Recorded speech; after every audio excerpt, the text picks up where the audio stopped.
안녕하세요. 집신도 짝이 있고 결혼할 인연도 따로 있다는 옛말이 있듯이 이혼할 사람들도 따로 있나 봅니다. 저는 현재 30대 후반의 여성으로 이혼한 지는 이미 꽤 시간이 흘렀어요. 가끔씩 제 옛날 이혼 이야기를 떠올려 보면 이제는 화가 나거나 열불이 나지는 않아요. 이혼 초반에는 떠올리는 것마저도 스트레스라 매일을 명상과 요가로 잡념을 떨쳐내는 데 쓰곤 했죠. 저에게 첫 결혼은 마치 폭풍 같은 것이었어요. 만난 지 6개월 만에 결혼하고 6개월 만에 이혼했으니까요. 그게 가능했던 이유는 저희가 친정아버지의 중매, 맞선으로 만난 사이였기 때문이에요. 요즘에는 맞선 같은 걸 잘 보지는 않지만 저희 아버지는 생각이 좀 옛날 분이시라 좋은 혼처가 있으면 무턱대고 저희 두 자매에게 붙여주려고 했거든요. 저는 생각보다 수동적인 사람이라 중매나 맞선, 소개팅이 그렇게 거부감이 있는 사람은 아니었거든요. 저와 남편이 처음 만날 날은 봄에서 여름으로 넘어가는 꽃피는 계절이었어요. 남편의 직업은 의사였고 저는 일반 회사원이었죠. 아버지는 병원에서 남편을 보고는 결혼하지 않은 걸 확인하고 딸과 맞선을 보라고 권했고 남편이 그에 응해 맞선 자리에 나오게 된 거죠. 어지간히도 딸을 의사와 결혼시키고 싶었던 모양이었어요. 저희는 생각보다 많은 이야기를 나누었고 무엇보다 남편의 적극적인 구애로 만난 지 6개월 만에 결혼을 하게 됐어요. 친구들은 1년을 만나봐야 된다고 말했지만 남편과 아버지는 빨리 결혼하라고 부추기는 바람에 빨리 결혼하게 된 거죠. 시댁은 시골에서 농사를 짓고 계셨기에 남편 결혼에 도움을 주실 수 없는 상황이었고 남편은 개원을 앞두고 있어 모아둔 돈도 모조리 다 쓴 상황이었어요. 그래서 어쩔 수 없이 그 당시 제가 살고 있던 아버지 명의의 집에서 신혼살림을 차리게 됐어요. 그때 아버지는 의사 사위를 갖게 해준 저에게 그 아파트 명의를 제게 이전해 주셨어요. 그런데 결혼 전 딱 한 가지 걱정되는 게 있었어요. 남편의 비싼 물건에 대한 애정이요. 사치와 낭비라고 하면 좀 너무할지도 모르지만 제 눈에는 그렇게 보이더라고요. 지금 당장 돈도 없는데 엄청 고가의 물건을 사들이지를 않나? 무조건 좋은 걸 사야 한다고 하지를 않나? 저는 솔직히 일반 회사원으로 일했기 때문에 생각보다 소비 규모가 작은 편이었는데 남편은 그렇지 않더라고요. 빚뿐인데도 돈을 펑펑 쓰는 남편이 불안했지만 그 당시에는 알아서 잘 조절할 거라는 생각을 했어요. 혹시라도 조절이 되지 않으면 내가 조절해주면 될 거라는 오만한 생각까지 했었죠. 저희 결혼에 문제가 생긴 건 결혼식 바로 전날이었어요. 그날 남편에게 오래 사귀었던 여자가 있었다는 걸 알게 됐죠. 솔직히 예전 여친이 없었을 거라는 생각은 안 해요. 제가 첫 여자라는 웃기지도 않는 착각을 하는 것도 아니고요. 정상적인 성인 남자가 30대 초반에 첫 연애를 한다는 건 아무리 봐도 이상한 일이잖아요. 당연히 남편에게도 사귀던 여자가 있을 거라는 생각은 했는데 이건 시기가 문제였어요. 제가 그 여친의 존재를 알게 된 건 남편이 찍어준 제 웨딩드레스 사진을 보던 도중이었어요. 제게 폰을 맡기고 화장실을 가는 남편을 보며 저는 신나게 제가 입었던 드레스를 보고 있었어요. 그런데 손가락을 잘못 누르는 바람에 사진 휴지통으로 들어가게 되고 그 휴지통 안에 웬 젊은 여자의 셀카 사진이 있는 걸 발견했어요. 보통 휴지통은 30일 전 사진까지 저장이 되고 이후 순차적으로 삭제가 되는데 이 사진이 휴지통 안에 있다는 건 요 한 달간 만나서 사진을 찍었다는 게 되잖아요. 게다가 그 사진첩 안에는 둘이서 팔짱을 낀 사진이나 배경으로 유명 여행지가 찍힌 사진이 많았어요. 아무리 봐도 최근이라는 생각이 들어 남편이 오자마자 그 사진을 들이밀며 말했어요. 이 여자 누구야? 설마 바람핀 건 아니지? 팔짱도 끼고 여행도 같이 간 것 보니까 보통 사이는 아닌 것 같아서 묻는 거야. 진짜 다른 여자 만난 거야? 나랑 사귀면서? 아니야. 그런 오해할까봐 내가 걱정하긴 했는데 이 여자는 예전에 사귀던 여자애야. 헤어진 지는 벌써 오래됐고. 나 당신이랑 사귀면서 이 여자랑 관계도 정리했어. 그런데 왜 사진이 최근 거냐고. 사귀지도 않는데 팔짱 끼고 놀러가고 그래? 헤어졌다면서 웃는 얼굴로 사진도 찍고? 아니야. 내가 결혼한다고 했더니 마지막으로 한 번만 함께 여행 가달라고 해서 같이 가준 거야. 그것도 친구로서 부탁하는 거라고 하는데 어떻게 그걸 못 간다고 할 수 있어? 게다가 얘랑 6개월 전에 헤어져서 그동안 한 번도 만나지 않다가 청첩장 주려고 연락한 거야. 혹시 안 나가면 나쁜 짓 할까봐 같이 여행 가준 거고. 정말 맹세코 나한테는 당신뿐이거든. 그런 오해받는 것도 정말로 마음의 상처라고. 그럼 사진은 왜 남겨둔 거야? 삭제하고 지워버리면 끝인데 왜 내가 이걸 보도록 만들었냐고. 정말로 신경을 안 써서 그랬어. 나도 어제 부랴부랴 사진 확인하고 버렸거든. 내가 진짜로 이 여자랑 사귀고 있었으면 그런 사진을 남겨둘 리 없잖아. 정말로 떳떳하지 못한 여행이었으면 사진을 내 폰으로 찍었을 리 있겠어? 그제야 저희의 짧았던 만남이 실감됐어요. 이래서 친구들이 길게 만나보라고 한 거였구나. 그런데 지금 당장 파혼하기도 어려운 일이었거든요. 일단 친정에서 특히 아버지의 의사 사위에 대한 자랑스러움이 워낙 컸거든요. 온 동네방네 돌아다니며 소문을 다 내셔서 지금 파혼을 결정하면 아버지 얼굴에 먹칠을 할 것 같았어요. 그리고 사진을 유심히 보니 사진 속 옷이 제가 남편을 만나기 전에 초봄인 것처럼 보였어요. 그래서 최대한 단순하고 편하게 생각하기로 했어요. 이제 곧 결혼할 남자를 의심하는 건 좀 아닌 것 같다고요. 사진을 간직했다면 모를까. 사진을 삭제까지 한 남자가 설마 바람을 피고 있을까 하는 생각으로요. 다만 남편에게는 단단히 일러두기로 했어요. 있지, 나는 다른 건 다 용서해도 바람은 절대로 용서 안 해. 남자의 바람은 나한테는 이혼 1순위거든. 나는 내 사람을 남과 나누고 싶은 마음도 없어. 그러니까 당신은 절대로 외도 생각하지 마. 만약 그렇다면 나는 무조건 이혼할 거야. 아버지가 뭐라고 하든. 그럼 당연하지. 나도 바람피는 사람은 싫어. 그런 더러운 짓을 하는 사람을 믿을 수가 없잖아. 평생의 반려를 배신하는 행동은 절대 안 할 거니까 꼭 믿어줘. 나한테는 정말로 당신뿐이거든. 전 여친한테도 벌써 말했어. 호호 할아버지가 돼도 나는 우리 와이프뿐이라고. 저는 그 말에 남편을 믿기로 했어요. 물론 마음의 의심은 좀 남아있었지만 남편은 무척 세심하게 저를 챙겨줬거든요.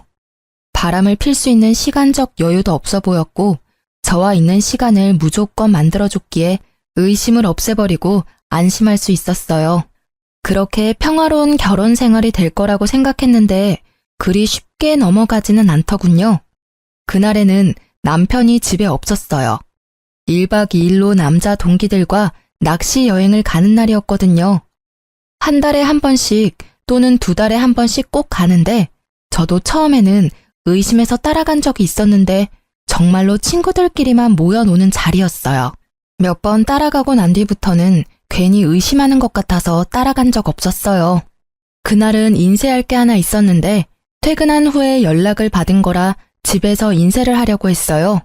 저는 집에서 컴퓨터나 노트북을 잘 쓰지는 않거든요. 핸드폰도 있고 웬만한 건 회사에서 처리가 가능하니까요. 그래서 신혼집에 있는 컴퓨터는 남편이 가끔 일을 하거나 자료를 찾거나 게임을 할 때 사용하곤 해요. 컴퓨터가 잠겨져 있지 않아서 정말 아무 생각 없이 남편 컴퓨터를 열고 자료를 다운받았어요. 그런데 다운받은 자료가 없더라고요. 어딜 갔는지 모르고 이래저래 뒤지다가 메모장으로 된 파일을 모두 열어보게 됐죠. 그러다가 발견한 거예요. 남편의 카톡 대화 내용이 저장된 문서. 얼마 전 남편은 새로운 폰으로 바꿨는데 그때 이걸 백업하느라 컴퓨터에 저장해둔 대화 내용인 듯 보였어요. 상대방 이름은 동기 춘식이로 되어 있었는데 생각 없이 내용을 훑다가 저는 눈알이 돌아가는 줄 알았어요. 그 대화의 주인공은 춘식이가 아니었어요. 당연히 남자일 거라고 생각했던 대화의 주인공은 여성이었죠. 그걸 대화만으로 어떻게 알았냐고요? 당연히 알 수밖에요. 남편이 동성애자가 아닌 이상 남자를 자기야라고 부를 리가 없을 것이며 무엇보다도 구두나 백, 화장품을 요구하는 대화가 가득했으니까요. 그것뿐이라면 차라리 다행이죠. 그 대화 내용 중간중간에는 사진이라고만 적혀 있는 곳이 있었는데 실제 사진은 없었어요. 그런데 그 사진 아래 위로 적힌 글들이 너무 적나라했어요. 두 사람이 어디까지 가까운 사이인지를 말해주는 문장으로 가득했거든요. 요즘 폼이 좋네? 몸매 관리 중이야? 이런 품평 같은 대화는 물론 방금 보고 왔는데 또 보고 싶어 같은 대화. 심지어는 지금 와이프는 여자로서 매력이 1도 없어서 그냥 그 여자 재산 때문에 잠시 살아주는 것뿐이야. 지금은 내가 쓰는 돈 다 대주니까 참고 사는 거지. 얼굴도 볼 것 없고 주부로도 빵점인 여자야. 그나마 돈이 많은 게 장점이지. 이 정도로 빡치는 내용도 있었어요. 둘의 마지막 대화는 말이죠. 자리가 잡히고 개원할 때 진빚 다 갚고 나면 와이프랑 헤어지고 당신이랑 살 거야. 그때 되면 빚도 없을 거고 돈 잘 버는 의사 되어 있을 테니까 조금만 참고 기다려줘. 이게 그 대화의 마지막이었네요. 저는 그 대화 내용을 보는데 눈앞이 깜깜해지는 게 곧 졸도할 것 같더라고요. 손을 벌벌 떨면서도 정신을 애써 부여잡으며 그 메모장을 복사해서 제 폰으로 보냈어요. 혹시 몰라서 제 모든 흔적을 다 삭제하고 모른 척 했어요. 물론 이 대화 내용도 증거가 되겠지만 확실한 증거를 잡으려고 생각했거든요. 남편이 중간에 그걸 알아차리고 선수 칠 수도 있잖아요. 남편을 기다리는 시간은 정말 너무 고통스러운 시간이었어요. 화가 났다가 울기도 하고 내가 뭘 잘못했나 싶은 생각까지 들었죠. 그리고 남편이 도착했을 때 남편의 손에는 제가 좋아하는 꽃과 간식이 들려 있었어요. 그걸 보고 저는 화가 더 났어요. 제 비위를 맞춰 돈이나 뜯어내려는 이 남자를 지금 당장 내쳐버리고 싶었어요. 당장이라도 그 여자가 누구냐고 물으려고 했는데 아주 잠깐 그런 생각이 들었어요. 내가 이혼해주면 나랑 헤어지고 그 여자랑 잘 살겠지? 하는 생각이요. 이번에 내게 진실을 말하고 용서를 구한다면, 그 여자와 모든 관계만 끊어준다면 나중에 후회할지라도 지금 딱 한 번만 눈 감아주기로 생각했죠. 요즘 많이 바쁜 것 같네. 혹시 나 놔두고 바람 피는 건 아니지? 나한테 이렇게 잘해주는데도 당신 너무 바쁘니까 걱정되고 그래. 그 말을 꺼내고도 마음속으로는 제발 미안하다고 이야기해주길 바라는 제가 있었어요. 그럴 일 없어. 자기가 요즘 예민한 거야. 나한테는 당신뿐이니까 걱정하지 마. 알았지? 당신 좋아하는 마카롱이랑 장미꽃도 사왔어. 이거 보고 기분이 좀 좋아졌으면 좋겠는데. 궁금한 게 하나 있는데 당신은 나 어디가 좋아서 결혼하자고 한 거야? 특별히 예쁜 것도 아니고 음식을 잘하는 것도 아니고. 어디가 좋냐니. 난 당신이 상냥한 게 좋아. 내가 가끔씩 하는 어려운 부탁이나 요구도 다 들어주잖아. 이렇게 한 달에 한 번 친구랑 1박으로 놀러 갈 수 있는 남편은 거의 없지. 안 그래? 당신이 착해서 내가 이렇게 복에 겨운 생활을 하는 거니까. 그 이야기에 저는 그때의 대화가 생각났어요. 그리고 이 남자의 말에 담긴 진심을 읽을 수 있었죠. 착하다? 그건 멍청하다는 뜻인 거예요. 아무것도 모르고 돈만 대주는 바보 같은 년이라는 뜻. 난 착한 사람 아닌데? 왜 당신이 그렇게 생각했는지 모르겠네.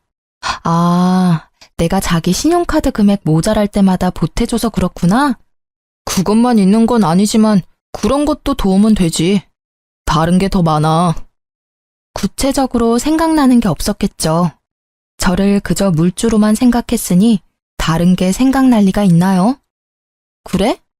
그렇다면 다행이고.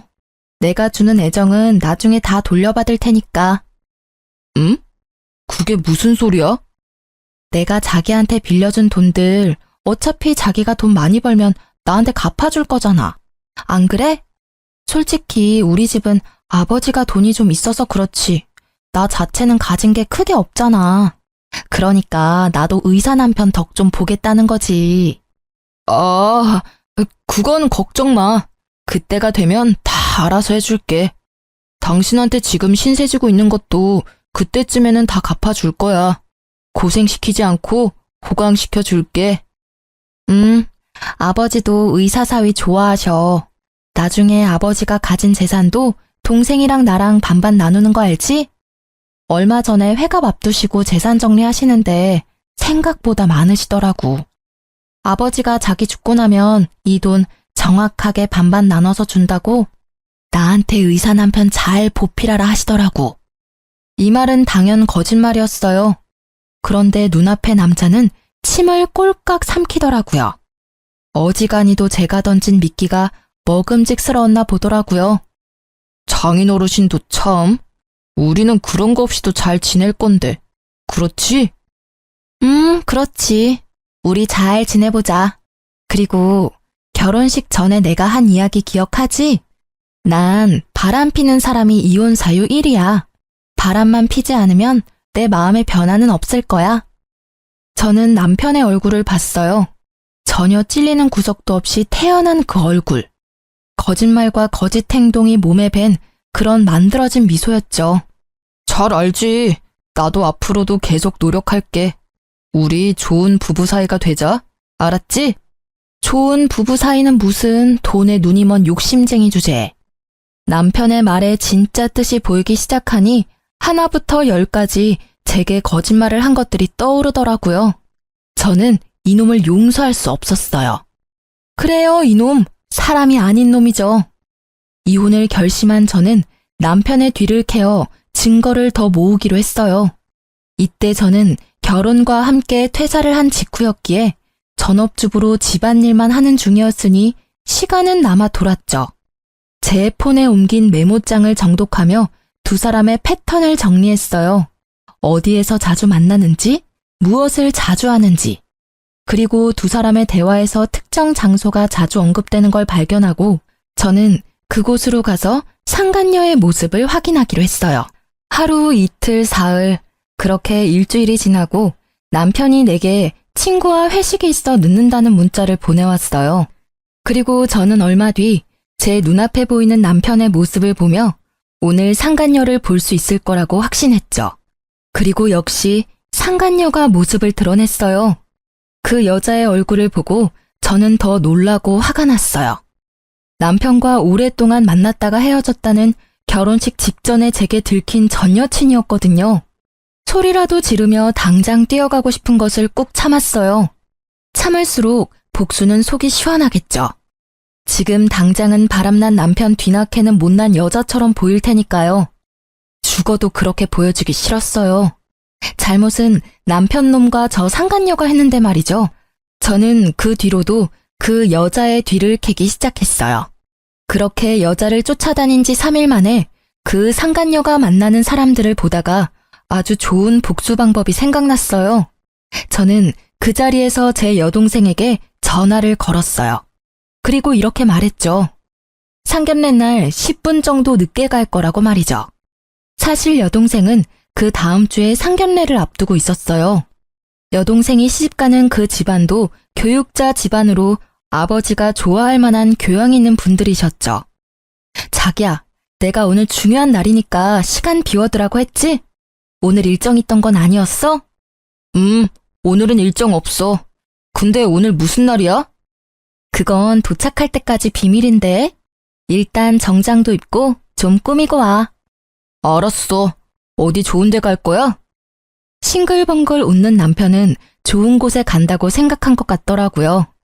격식 있는 옷을 입어야 입장이 가능한 곳이라고 생각했나 봐요. 저는 차에 타고는 일부러 내비의 주소를 입력하지 않고 직접 어디로 가야 하는지 방향을 알려줬어요. 남편은 귀찮아했지만 별말 안 하고 잘 따라왔어요. 남편은 이상하게 생각한 듯 했지만 그래도 무사히 상견례 장소에 도착할 수 있었죠. 제가 도착한 시간은 본래 상견례 시간보다 10분 정도 늦은 시간이었어요. 가게 룸에 모든 가족이 들어가 있는 걸 확인하고 안으로 들어갔어요. 남편에게는 들어가기 직전에 말해줬죠. 오늘 내 동생 상견례 있어서 온 거야. 뭐? 처제 상견례? 당신이 그걸 왜 비밀로 한 거야? 하고 애써 웃는 남편의 모습이 뭔가 찝찝해 보이더라고요. 아무래도 상간녀가 이번 주 상견례 있다고 이야기한 모양이더라고요. 이럴까봐 미리 이야기 안 한 건데 이때는 정말 다행이라고 생각했어요. 주인공이 다 모이지 않으면 안 되잖아요. 저와 남편이 들어가자 사돈 될 사람들 가족이 앉아 있더라고요. 그리고 그 자리에 상간녀도 앉아 있었죠. 제 여동생의 예비 신우였던 상간녀가 이내 제 남편을 발견하고는 얼굴에 핏기가 사라졌더라고요. 저는 제 옆에 선 남편을 보았어요. 남편 역시 무척 경직된 얼굴로 표정을 숨기지 못하더라고요. 여동생이 자리를 정해줬는데 하필 상간녀 바로 앞자리가 남편 자리더라고요. 서로 눈도 못 마주치고 삐걱대는 모습이 제 눈에는 얼마나 잘 보이던지. 이쪽은 저희 언니예요. 그리고 그 옆에 있는 사람이 저희 형부예요. 동생이 저희를 소개해주고 나서 저는 인사를 드렸죠. 그쪽 부모님께 공손히 인사한 후 저는 상간녀의 얼굴을 일부러 빤히 쳐다봤어요. 상간녀도 이상하다는 생각이 들었는지 제 눈을 피하더라고요. 안녕하세요. 근데 그쪽 여동생분은 제가 어디서 뵌 것 같은데. 저는 모르겠는데요. 아마 다른 사람과 착각하신 것 아닐까요? 상간녀는 재빠르게 모른다며 제 말을 끊어내더라고요. 저는 웃으며 답했어요. 저도 직접 뵌 적은 없어요. 그런데 사진으로 한번 본 적은 있네요. 몇 개월 전에 본 거라 긴가민가 하긴 한데 아마 제가 생각하는 그분이 맞는 것 같아요. 혹시 제 말이 계속 이어지자 갑자기 남편이 저를 잡아 끌더라고요. 여보, 나 차에 뭘 놔두고 와서 가져와야 될 것 같아. 잠시만 밖에 같이 나가줘. 혼자서 들고 오기 힘들어서. 지금 나가는 건 너무 예의 없는 행동이지. 적어도 식사 다 하고 나가는 길에 가져오면 또 몰라도. 그리고 차에 아무것도 없던데 뭘 가져와? 당신 오늘따라 이상하게 왜 이렇게 안절부절 못해? 아니야. 누가 안절부절 못한다고 그래. 진짜로 일이 있어서 그래. 그래? 그럼 잠시만 있어봐. 저는 저를 끌어당기는 남편을 잠시 멈추고 일어서서 여동생의 사돈어른을 향해 공손히 말씀드렸어요. 사돈어르신, 초면에 이런 말씀 드리는 것도 죄송하긴 한데 그래도 축하는 드려야 할 것 같아서요. 조만간 의사사위 생길 수도 있으시겠네요. 제 말에 사돈댁 두 분이 의아한 표정으로 저를 보더라고요. 남편과 상간녀 얼굴은 아주 망가졌고요. 그게 무슨 소리예요? 사돈 처녀, 우리 딸은 아직 사귀는 사람도 없고 결혼 이야기도 없는데. 아, 모르셨군요. 두 분의 따님께서 현재 제 남편과 사귀고 있거든요. 저와 만나기 전부터 저와 결혼한 지금까지 매주 매달 지속적으로 만나고 있어요. 게다가 이 남자는 저와 헤어지고 그쪽 따님과 결혼하고 싶다네요. 의자가 뒤로 넘어지는 소리가 들리고 저희 아버지의 고함 소리가 들렸어요. 대체 그게 무슨 소리야? 최서방이 뭐를 어째?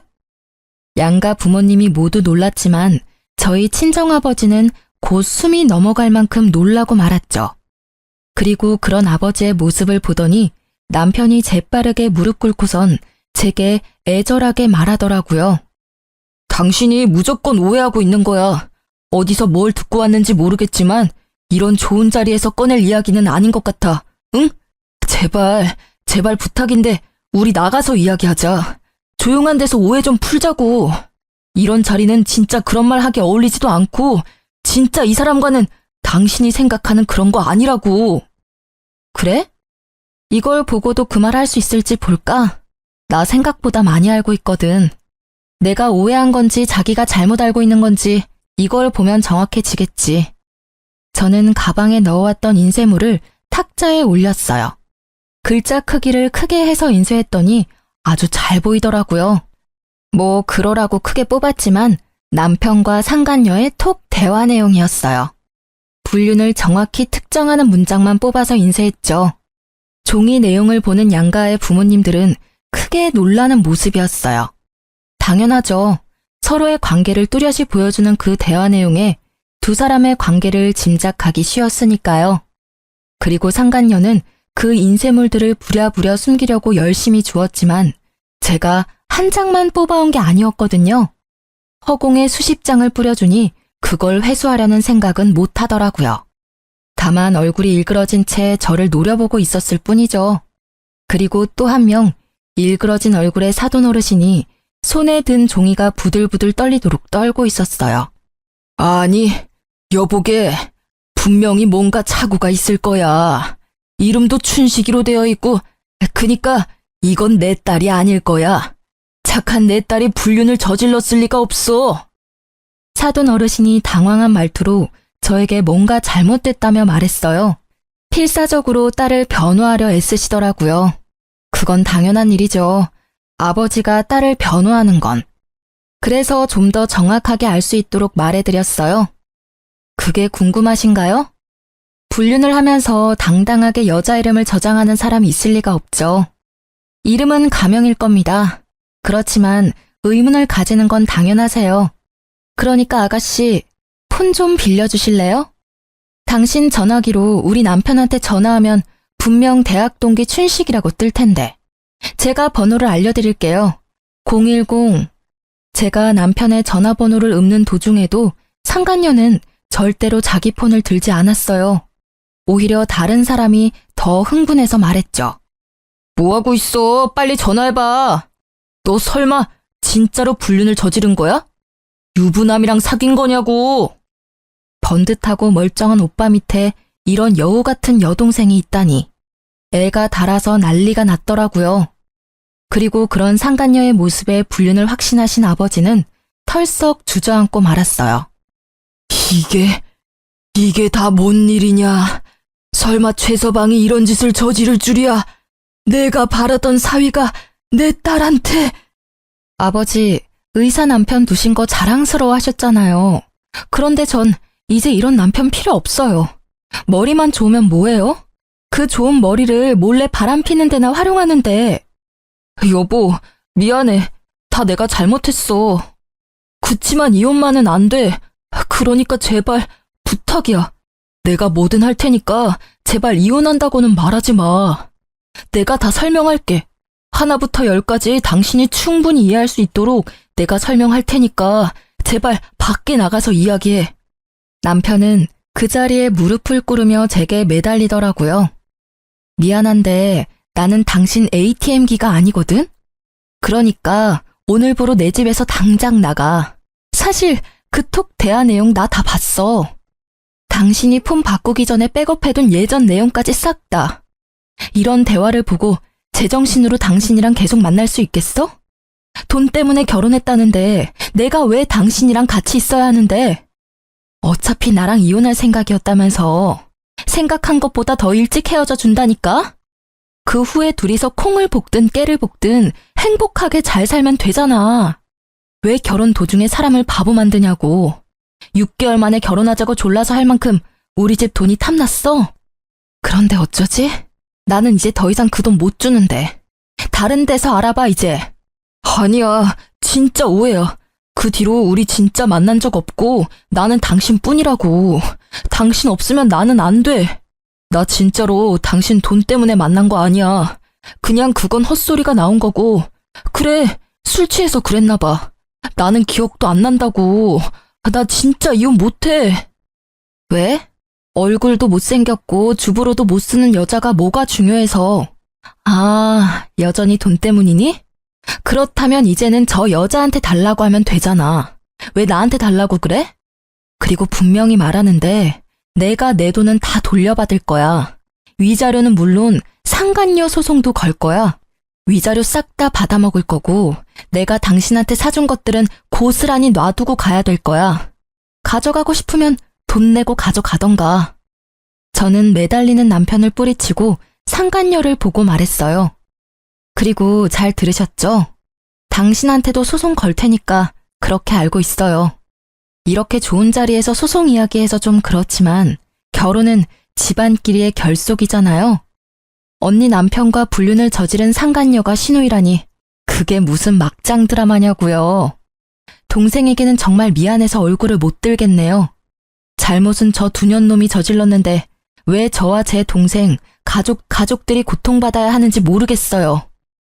동생에게 처음 이 이야기를 했을 때 동생은 과하게 충격받았어요. 그렇지만 신의로 그 상간녀를 대해야 한다는 걸 알고는 이 결혼에 대해 다시 생각해 보기로 했어요. 애초에 그 남자도 아버지의 중매로 알게 된 사람이었거든요. 저도 오빠 결혼은 다시 생각해 볼게요. 교육자 집안이라고 해서 다들 훌륭한 분들이라고 생각했는데 상간녀를 신우이로 모셔야 하는 상황이라면 누구라도 싫지 않을까요? 그것도 언니의 가족을 깬 장본인인데. 동생이 결혼을 하지 않겠다고 말하자마자 친정아버지가 버럭 소리쳤어요. 야, 이 괘씸한 놈아! 내 돈 내놔! 개원할 때 나한테 빌린 돈 당장 개원해! 이 사기꾼 놈아! 감히 내 딸을 두고 바람을 폈어? 게다가 내가 맞선을 이야기할 때도 둘이 사귀고 있었다고? 내가 내 손으로 딸 인생을 망쳐버렸어. 그 책임 어떻게 질 거냐? 어떻게 질 거냐고! 아버님, 제발 진정하세요. 제가 다 잘못했습니다. 그러니 한 번만 봐주세요.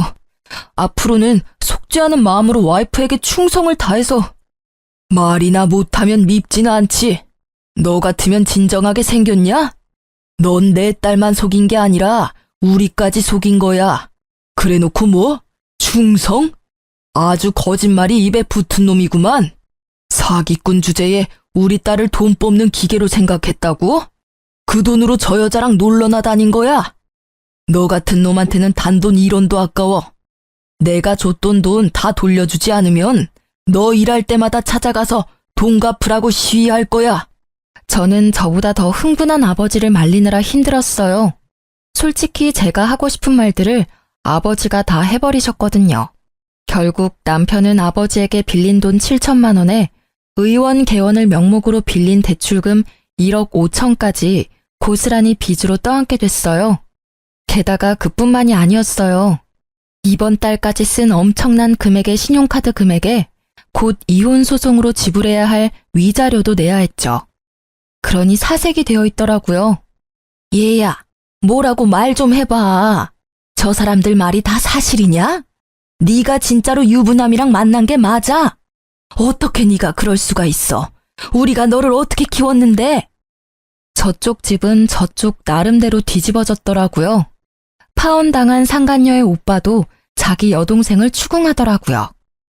너 때문에 내 인생 망했어. 지금 네가 저지른 일 때문에 내 인생이 얼마나 꼬인 건지 알기나 해? 미치려면 적당히 미쳐야지. 왜 남의 인생에 피해를 주고 난리야? 내가 뭘 잘못했는데? 난 잘못한 거 없어. 내가 먼저 사귀고 있던 남자였다고. 뺏긴 건 저 여자가 아니라 나라고.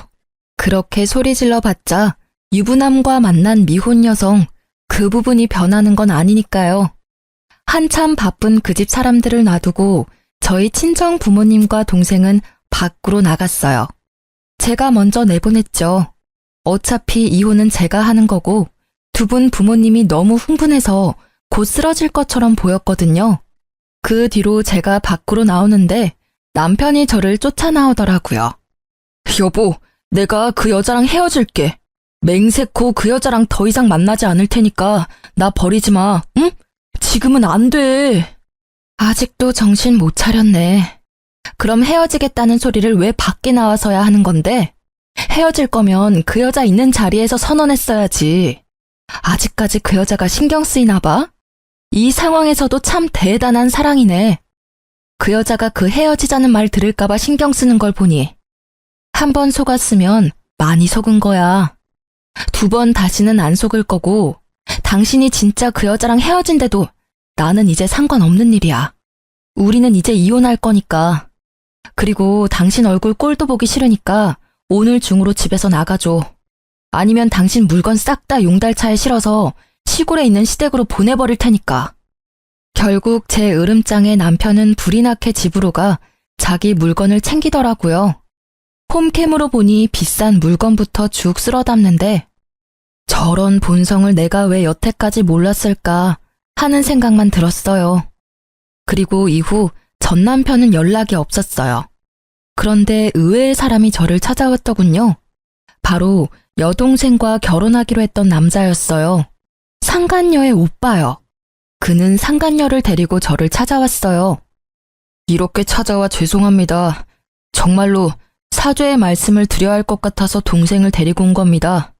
집안에 분란을 일으키게 돼서 죄송하게 생각합니다. 아, 뭐해? 빨리 사과드려. 우습게도 상간녀의 오빠와는 달리 상간녀는 상당히 삐딱한 모습이었어요. 왜 내가 사과해야 해? 그 남자는 내 남자였어. 이 여자가 나중에 와서 내 남자를 돈으로 꼬신 거라고. 게다가 이 여자는 돈만 보고 결혼한 물주였거든? 나만 사랑한다고 했으니 나한테서 남자를 뺏어간 건 이 여자지. 그리고 사과할 마음이 하나도 없어 보였죠. 저는 그 모습이 오히려 웃겼어요. 두 분 여기 왜 오신 건지는 모르겠지만 저는 이제 아무렇지 않아요.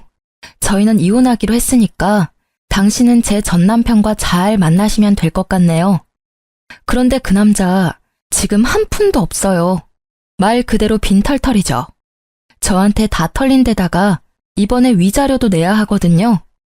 뭐 제가 불륜 피해자들 이야기를 들어보니 남편이 바람을 피면 상간녀 소송비를 남편이 대주기도 한다는데 그럴 돈은 없을 거예요. 그럴 돈 있으면 저희 아버지한테 빚부터 갚아야 할 테니까요. 상관없어. 어차피 자기 병원 가진 의사라 그 정도 돈쯤 금방 벌거든? 그러니까 오빠, 왜 날 여기로 데려와서 사람 짜증나게 하는 건데? 아빠도 그래. 의사 사위 두는 걸 남들이 얼마나 부러워하는데 칭찬은 못 해줄 망정. 그렇죠. 의사 돈 많이 벌어요. 그런데 그 사람 개원하느라 은행에서 1억 5천 빌렸고요. 저희 아버지한테는 7천만 원을 빌렸고 저한테도 2천 정도 더 빌렸어요. 그리고 유책 배우자라서 위자료도 상당히 나올 거고. 그 빚 청산하려면 1년 안에 결혼은 좀 힘들지 않을까요? 집을 팔면 되잖아. 그 남자 집이 평수도 넓고 꽤 노른자 땅에 있어서 돈이 된다고. 아, 그 집이요? 그 집을 자기 집이라고 했나 봐요? 그런데 어쩌죠? 그건 제 아버지 거였고 지금은 제 명의로 되어 있거든요. 결혼 전부터 아버지 명의였으니 그건 재산 분할에 들어가지는 않을 거예요. 그리고 아실지는 모르겠는데 그 남자 씀씀이가 좀 해퍼요. 이제까지는 제가 신용카드 값을 많이 메워줬는데 지금부터는 당신이 그 일을 해주셔야겠네요. 저번 달 건 카드빚이 거의 2천만 원이던데. 뭐 사랑한다면 그 정도 돈쯤 내줄 수 있죠. 안 그래요? 제 말이 계속될수록 상간녀의 얼굴은 하얗게 질려가기 시작했고 결국 마지막에는 그렇게 제잘거리던 입에서 아무 말도 나오지 않더라고요. 그리고 상간녀 오빠는 그 와중에 저에게 어필하더라고요. 이 못난이는 제가 교육을 잘 시킬게요. 그러니까 제발 제 결혼을 어떻게든 되돌려줬으면 좋겠어요. 솔직히 저는 아무 문제가 없는데 동생 때문에 이렇게 된 게 너무 억울하잖아요. 그쪽 말씀도 이해는 가요. 그치만 저희 아버지가 워낙 지금 이 사태에 분노를 하셔서요. 상간녀 당신이 호적 파이고 남이 되지 않는 이상 제 여동생과의 결혼은 아마 불가능할 거예요. 남이 되더라도 이미 서로 간에 안 좋은 이미지만 쌓여서 그쪽 부모님들도 저희와 다시 연을 맺고 싶지 않으실 거예요. 저는 상간녀의 오빠에게 그렇게 말해줄 수밖에 없었어요. 이 남자가 제 여동생을 더 많이 좋아한 듯 보였어요. 그치만 어쩌겠어요? 가족을 잘 만나는 것도 복인데. 저는 헬쓱한 얼굴의 상간녀에게 아주 친절하게 말해줬어요. 상간녀님, 참 좋으시겠어요? 그렇게 사랑에 맞지 않는 남자와 다시 결혼할 수 있는 기회가 생겼잖아요. 그치만 그 사람에게 빚이 많으니까 그 빚 다 갚을 때까지 힘들게 살다가 결혼하시면 될 것 같네요. 근데 또 모르죠? 저처럼 돈 뽑아주는 기계 노릇만 하다가 돈 다 갚고 버려질지. 그건 그때 가봐야 아는 거니까 지금을 즐기세요. 이제 그 남자 솔로거든요. 뭘 해도 법에 걸리지 않잖아요. 그쵸? 제 말에 상간녀는 기분이 상한 듯 자리를 박차고 나가고 상간녀의 오빠도 부랴부랴 동생을 따라 나가더군요. 그 이후로 두 사람에게서 연락은 없었지만 나중에 들은 소문으로는 상간녀는 집에서 의절당하고 다른 지방으로 이사 갔다고 하더라고요. 그리고 1년쯤 지났을까? 백화점에 갔다가 우연히 전 남편과 마주친 적이 있어요. 여전히 비싼 브랜드만 골라서 구경하고 있더라고요. 제 버릇 남 못 준다는 말 틀린 거 하나 없어요. 아직 저와 아버지 빚을 다 갚지도 못한 주제에 고가의 물건을 사는 버릇은 고치지 못했더라고요. 일부러 다가가 아는 체 했어요. 이런 곳에서 다 보네? 잘 지냈어? 그랬더니 제가 들고 있는 봉투부터 보더라고요. 결혼 시절 전 남편이 갖고 싶다며 노래를 부르던 그 고가의 시계였거든요. 어머, 이런 데서 만나네? 잘 지내? 아, 이거 역시 알아보네. 1년 전이었으면 당신 것이 됐을지도 모를 시계야. 지금 재혼한 남편 생일 선물이거든. 뭐? 1년 만에 벌써 재혼? 너 설마 나 만나고 있던 동안 바람 폈어? 맞바람이면 나만 이런 고생하는 건 좀 아니지 않아? 미안하지만 맞바람은 아니야. 당신이 오해하는 것도 이해해. 솔직히 나는 당신한테 너무 당해서 다신 결혼 못할 줄 알았거든. 근데 내 짝은 다른 데 있었더라고.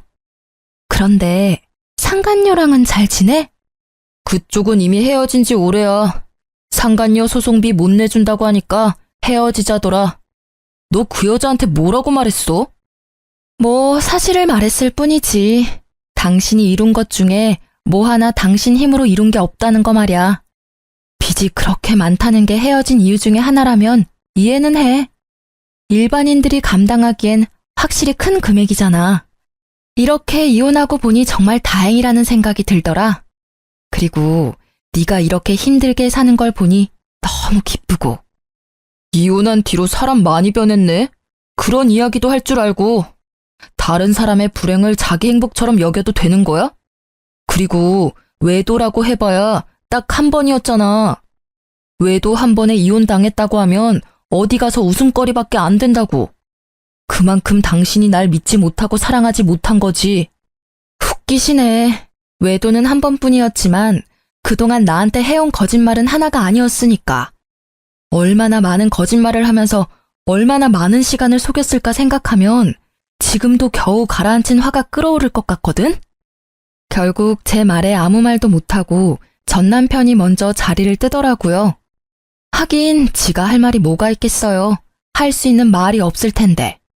게다가 그렇게 사치 때문에 피를 봤으면서 여전히 비싼 브랜드만 둘러보러 다니는 전 남편을 보니 이혼한 게 잘된 일이었다는 생각이 더 들었어요. 솔직히 이혼 후에 제가 언제나 즐겁고 개운한 마음이었던 건 아니에요. 힘들고 적적한 시기가 있었죠. 그렇지만 평소에 자주 연락하는 동네 소꿉친구랑 이혼을 계기로 자주 만나게 됐거든요. 나중에 알고 보니 그 친구는 저를 좋아했는데 제가 생각보다 빨리 결혼하는 바람에 저를 향한 마음을 접었다고 하더라고요. 그렇지만 이혼 후에 고생으로 몸과 마음이 너덜너덜해진 절 보고 위로해주러 왔다가 제게 고백해 오더라고요. 저는 저만을 꾸준히 바라봐준 그 친구의 모습에 그 사람과 재혼을 결심했어요. 이혼한 지 1년도 되지 않은데 재혼을 결심하는 건 힘들었지만 그만큼 그 사람의 진심을 소중히 여긴 결과였어요. 이혼 소송 끝나고 바로 혼인신고도 했고요. 재혼한 사람은 의사처럼 돈 많이 벌고 사회적으로 유망한 직업은 아니지만 무엇보다 성실하고 책임감 있는 저만을 바라봐주는 듬직한 사람이에요. 제 이혼 후에 아버지는 조건이 그리 중요하지 않다는 걸 절실히 깨달으신 것 같았어요. 물론 서로 조건이 맞으면 정말 좋겠지만 욕심을 너무 부리다 보면 나중에 저처럼 피 볼 일이 생길 수도 있으니까요. 아버지가 의사 사위를 원하지 않았다면 이런 일이 벌어지지 않았을 수도 있고 제가 이 남자를 만나지 않았을 수도 있죠. 그리고 요즘에는 무엇보다 부부 사이에는 신뢰와 사랑이 그 무엇보다 중요하다고 생각하게 됐어요. 저에게는 소중한 경험이자 두 번 다시 겪고 싶지 않은 경험이지만 이런 사람, 이런 사연도 있다는 걸 모두와 나누고 싶어서 긴 글을 써봤어요. 제 사연을 읽어주셔서 감사합니다.